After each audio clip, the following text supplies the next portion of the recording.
Okay, so this will be my second video, and hopefully it's a little bit better than the first one. I haven't seen too many videos on this. It's the V7 Weapon Systems Titanium Bolt Carrier Group. Actually, the bolt carrier is titanium. The bolt is an alloy steel. And I'll pull this apart real quick and we'll take a quick look on the inside. Now, one thing that I did do when I bought this originally, the V7 did not make a titanium bolt or firing pin, I'm sorry, and I wanted a titanium firing pin, and I ended up getting this from JP Enterprises, which I also got a couple other things from, and we'll look at those one day too.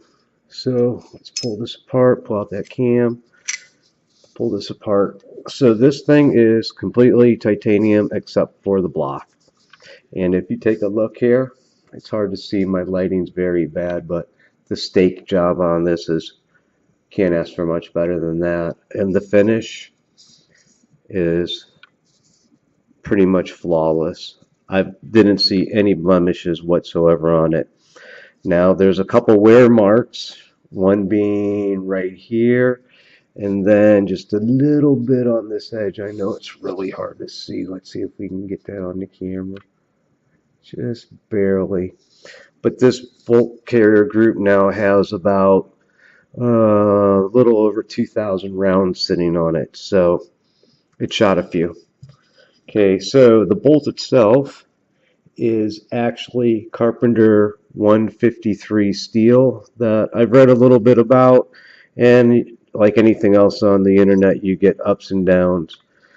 I haven't had a single stovepipe, failure to feed, jam, or any incident at all out of that 2,000 rounds, which is quite amazing, I think. And this has, I mean, you can see a little bit of surface area here has been cleaned up, but it fits snug. It's not wobbly. It all works fine. And this was actually, instead of heat treating with the, it's a cryogenic treating, it take it down to like a negative 300 degrees to heat treat it, or not heat treat it, but to harden the metal. And then this is their special little design on the cam pin, supposedly, and I can't tell you for sure because it works fine. So, but supposedly this creates a little bit less resistance by putting the little cuts in here and makes it work a little better. As a system, I've yet to have an incident with it, and I mean, look at that. There's not a mark on this thing really, and the finish on it is just awesome. I have a few other parts on my AR from them, and actually I bought a lot of smaller pieces like mag release, dust door, things like that first before I spent the money for this. And I'm not going to say how much it costs. You can go online if you're interested, look at it. I will say it was outrageously expensive, but I think you get what you pay for, and the quality in this part is definitely here. Sorry about the lighting, but if you saw where I was filming at, you'd understand. If you have any questions, leave a comment, or if you would, subscribe. I'd like to make some more, but if nobody's going to watch, I don't see a reason. And if people watch, I'll definitely work better on making them better. And I'll throw a couple pictures up here before I go. I'll put the gun back together and throw it on the desk, let you see it. All right, we'll be back.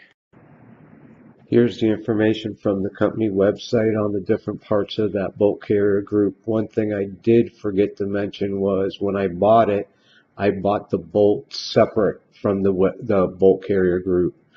The original bolt carrier group just had a standard bolt in it, and I wanted the cryogenically treated one. All right.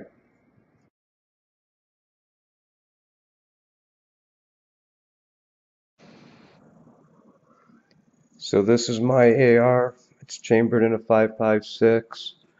It's actually got a V7 weapon system, 18-inch fluted stainless steel barrel.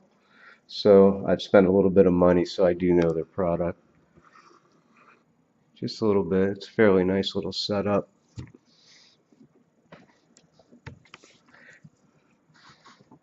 a Voodoo Innovation upper, and a Mag Tactical lower. There were a lot of bad write-ups about the Mag Tactical, but I'll be honest, I wish I could have got the upper for this thing because it actually has performed very well for me. And that's a Leopold Mark 6, 1 to 6. All right, that's about it. Thanks and have a good night.